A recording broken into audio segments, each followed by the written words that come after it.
Hi friends, ನಮಸ್ತೆ ಎಲ್ರಿಗೂ. ಎಲ್ಲರೂ ಹೇಗಿದ್ದೀರಾ? ನನಗೆ ಸ್ವಲ್ಪ ಕೋಲ್ಡ್ ಆಗಿದೆ, ಅದಕ್ಕೆ ವಾಯ್ಸು ಜೋರಿಲ್ಲ. ಸ್ವಲ್ಪ ಇವತ್ತು ಮೆಲ್ಲಕ್ಕೆ ಮಾತಾಡ್ತೀನಿ. ಇದು ಮೊಳಕೆ ಕಟ್ಟಿದ್ದು ಹೆಸರುಕಾಳು ಪಲ್ಯ ಮಾಡ್ತೀನಿ ನೋಡಿ. ಇವತ್ತು ಬಾಣಲಿ ಬಿಸಿಯಾಗಿದೆ, ಸ್ವಲ್ಪ ಎಣ್ಣೆ ಹಾಕ್ತೀನಿ. ಸ್ವಲ್ಪ ಆದರೆ ಸಾಕು, 1-2-3 ಸ್ಪೂನ್ ಪಲ್ಯಕ್ಕೆ ನೋಡಿ. ಇಷ್ಟ ಹಾಕಿದ್ದೀನಿ. ಸ್ವಲ್ಪ ಈರುಳ್ಳಿ ಬೆಳೆಸ್ಕೊಂಡ್ರೆ ಸಾಕು. ಒಂದು 4 ಬೀನ್ಸ್ ಇತ್ತು. ಇದು ಮೊಳಕೆ ಕಟ್ಟಿದ್ದು ಹೆಸರು ಕಾಳು ನೋಡಿ, ಎಷ್ಟೆಷ್ಟು ಉದ್ದ ಬಂದಿದೆ. ಬಟ್ಟೆಯಲ್ಲಿ ಕಟ್ಟಲ್ಲ, ಇದೇ ಬಟ್ಲಲ್ಲೇ ಇಟ್ಟು ಇದೇ ಬಟ್ಲಲ್ಲಿ ಮುಚ್ಚಿಬಿಡ್ತೀನಿ ನೋಡಿ. ಎಷ್ಟೆಷ್ಟು ಉದ್ದ ಬಂದಿದೆ. 2 ದಿನಕ್ಕೆ ಇಷ್ಟು ಉದ್ದ ಬರುತ್ತೆ. 1 ದಿನಕ್ಕೆ ಸ್ವಲ್ಪ ಬಂದಿರುತ್ತೆ. 1 ದಿನಕ್ಕೆ ಮಾಡ್ಬೋದು. ಸ್ವಲ್ಪ ಆರಾಮಿಲ್ಲದಕ್ಕೆ ಮಾಡಿಲ್ಲ, ಅದಕ್ಕೆ ಇವತ್ತು ಮಾಡ್ತಾಯಿದ್ದೀನಿ. ಇವತ್ತು ಸ್ವಲ್ಪ ಉದ್ದ ಜಾಸ್ತಿ ಬಂದಿದೆ. ಇದ್ರ ಜೊತೆಗೆ ಒಂದು 4 ಬೀನ್ಸ್ ಹಾಕ್ತೀನಿ. ಈರುಳ್ಳಿ, ಮೆಣಸಿನ್ಕಾಯಿ ಒಗ್ಗರಣೆಗೆ.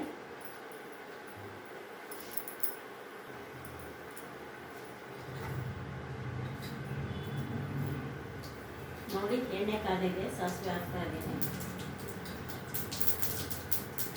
ಜೀರಿಗೆ,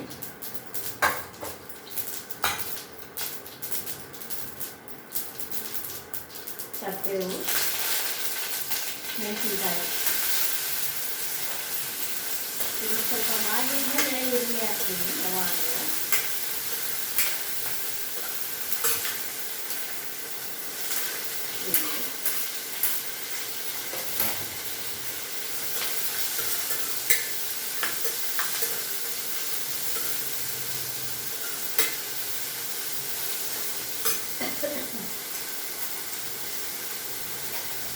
ಆಮೇಲೆ ವೀಕ್ಷಕರೇ, ಇದು ಹುಳ್ಳಿಕಾಳು ಬೇಯಿಸ್ಕೊಂಡಿದ್ದು ಕಟ್ ಕುಡಿದಿದ್ದೀನಿ. ಥೈರಾಯ್ಡ್ ಹುಳ್ಳಿಕಾಳು ಕಟ್ ಕುಡೀರಿ, ಒಳ್ಳೆಯದು ಅಂತ ಹೇಳಿದರು.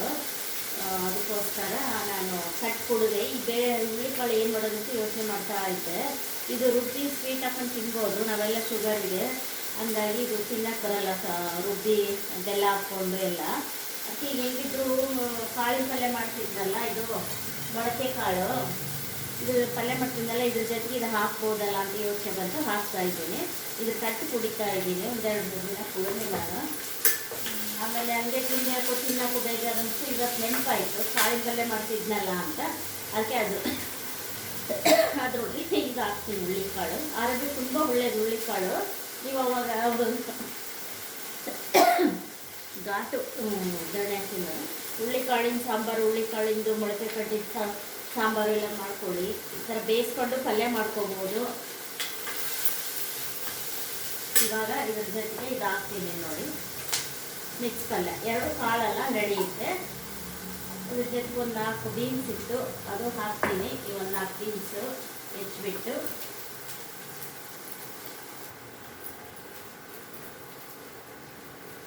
ಒಂದು ಚಿಟಿಕೆ ಅರಿಶಿನ ಹಾಕ್ತೀನಿ. ಮತ್ತು ಇದು ಬೀನ್ಸ್ ಹಾಕ್ತೀನಿ.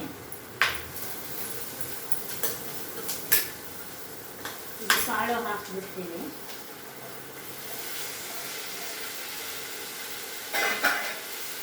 ಒಂದು 2 ನಿಮಿಷ ಮಾಗಿಸ್ಬಿಟ್ಟು ಆಮೇಲೆ ನೀರು ಹಾಕ್ಬೇಕು. ಯಾವುದೇ ಪಲ್ಯ ಆಗಲಿ ಸ್ವಲ್ಪ ಒಗ್ಗರಣೆ ಜೊತೆಗೆ ಮಾಗಬೇಕು.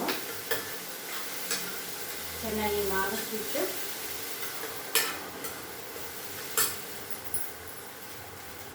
ನೋಡಿ, ಕೆಟಲಲ್ಲಿ ನೀರು ಕಾಸ್ಕೊಂಡಿರ್ತೀನಿ, ಹಾಕ್ತೀನಿ. ಸ್ವಲ್ಪ ಮೇಲೆ ಇಲ್ಲಂಗೆ ಹಾಕಬೇಕು, ಬೇಯಬೇಕಲ್ಲ ಕಾಳು, ಇಷ್ಟು ಹಾಕಬೇಕು ನೋಡಿ. ಕಡಿಮೆ ಬಿದ್ದರೆ ಅವಾಗವಾಗ ನೋಡ್ಕೊಂಡು ಹಾಕ್ಬೋದು, ಬಿಸಿನೀರು ಕಾಸಿಟ್ಕೊಂಡು. ನೋಡಿ, ಇವಾಗ ಅರ್ಧ ಬೆಂದಿದೆ. ಇವಾಗ 1 ಸ್ಪೂನ್ ಉಪ್ಪು ಹಾಕ್ತೀನಿ. ನೀವು ರುಚಿಗೆ ತಕ್ಕಷ್ಟು ಉಪ್ಪು ಹಾಕ್ಕೊಳ್ಳಿ. ಮಧ್ಯ ಕೋಲ್ಡ್ ಆಗಿರೋದ್ರಿಂದ ಕೆಮ್ಮು ಬರುತ್ತೆ, ಸಾರಿ, ಏನು ಅನ್ಕೋಬೇಡಿ. ಚೂರು ಮಳೆ ಬಂತು, ಮಳೆ ತೊಯಿಸ್ಕೊಂಡ್ಬಿಟ್ಟೆ. ಹಿಂಗೆ ಹೊರಗೋದ ಬರುವಾಗ ಒಂದು 4 ಹನಿ ಅಷ್ಟಕ್ಕೆ ಇಷ್ಟು ಕೋಲ್ಡ್ ಆಗಿಬಿಟ್ಟಿದೆ. ನನಗೆ ಯಾವಾಗಲೂ ಕೋಲ್ಡ್ ಆಗಲ್ಲ, ಹೀಟ್ ಮಾಡಿ ಅದು 4 ಹನಿ ಮಳೆ ತೊಯಿಸ್ಕೊಳಕ್ಕೆ ಕೋಲ್ಡ್ ಆಗಿಬಿಟ್ಟಿದೆ ಈ ಸಲ. ಕೊಬ್ಬರಿ ಹಾಕ್ತಾ ಇದ್ದೀನಿ, ಹಸಿ ಕೊಬ್ಬರಿ. ಇದು ಒಂದು 10 ನಿಮಿಷ ಬೆಂದಮೇಲೆ ಆಮೇಲೆ ಇದು ಹಾಕ್ತಾರೆ ಮಸಾಲೆ ಎಲ್ಲ.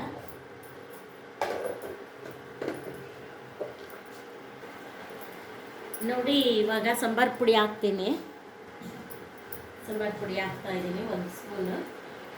ಪಲ್ಯ ಸ್ವಲ್ಪ 1 ಸ್ಪೂನ್ ಸಾಕು. 1 ಸ್ಪೂನು ಇದು ಹುಚ್ಚಳ ಪುಡಿ, ಗುರಳ್ ಪುಡಿ ಅಂತಾರೆ ಇದು. ಆಮೇಲೆ 1 ಸ್ಪೂನು ಇದು ಪುಟಾಣಿ ಪುಡಿ, ಕಡಲೆ ಪುಡಿ ಅಂತೀವಿ ನಾವು ನಮ್ಮ ಕಡೆಗೆ. ಪುಟಾಣಿ ಪುಡಿ 1 ಸ್ಪೂನು.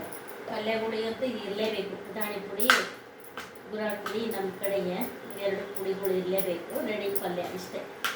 ಇದೊಂದು 5 ನಿಮಿಷ ಮಾಗಿಸ್ಬೇಕು. 5 ನಿಮಿಷನೂ ಬೇಕಾಗಲ್ಲ, 3 ನಿಮಿಷ ಮಾಗಿದರೆ ಸಾಕು. ಇದೆಲ್ಲ ಹತ್ತಿದ್ರೆ, ಮಸಾಲೆ ಎಲ್ಲ ಹತ್ತಿದ್ರೆ ಸಾಕು. 3 ನಿಮಿಷ ಸಾಕು ಅನಿಸ್ತಿದೆ. ಆಮೇಲೆ ನೀರು ಸ್ವಲ್ಪ ಕಡಿಮೆ ಆಗಿತ್ತು, ನಾನು ಹಾಕಿದ್ದೆ, ಅದು ವಿಡಿಯೋದಾಗ ತೋರಿಸಿಲ್ಲ. ಸ್ವಲ್ಪ ನೀರು ಕಡಿಮೆ ಆಗಿತ್ತು, ಆಮೇಲೆ ಹಾಕಿದ್ದೆ. ನೋಡಿ ಪಲ್ಯ ರೆಡಿ ಆಯಿತು. ಇವಾಗ ಇಷ್ಟ ಆಗಿದೆ.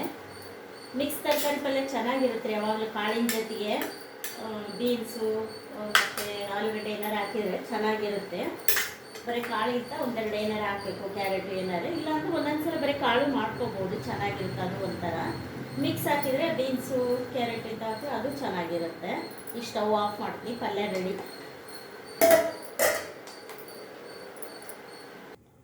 ನೋಡಿ ನೀವು ಮೊಳಕೆ ಕಟ್ಟಿದ್ದ ಹೆಸ್ರು ಕಾಳು ಬೀನ್ಸ್ ಪಲ್ಯ ಈ ಥರ ಮಾಡಿಕೊಂಡು ಲೈಕ್ ಮಾಡಿ, ಶೇರ್ ಮಾಡಿ, ಸಬ್ಸ್ಕ್ರೈಬ್ ಮಾಡಿ, ಟೇಸ್ಟ್ ಮಾಡಿ ನೋಡಿ. ಈ ಥರ ಮಿಕ್ಸ್ ಪಲ್ಯ ತರಕಾರಿದು ಚೆನ್ನಾಗಿತ್ತು ಅಂದರೆ ನೆಕ್ಸ್ಟು ಮಾಡಿಕೊಂಡು ನಮಗೂ ಕಾಮೆಂಟ್ ಬಾಕ್ಸಲ್ಲಿ ಹಾಕಿ. Thank you.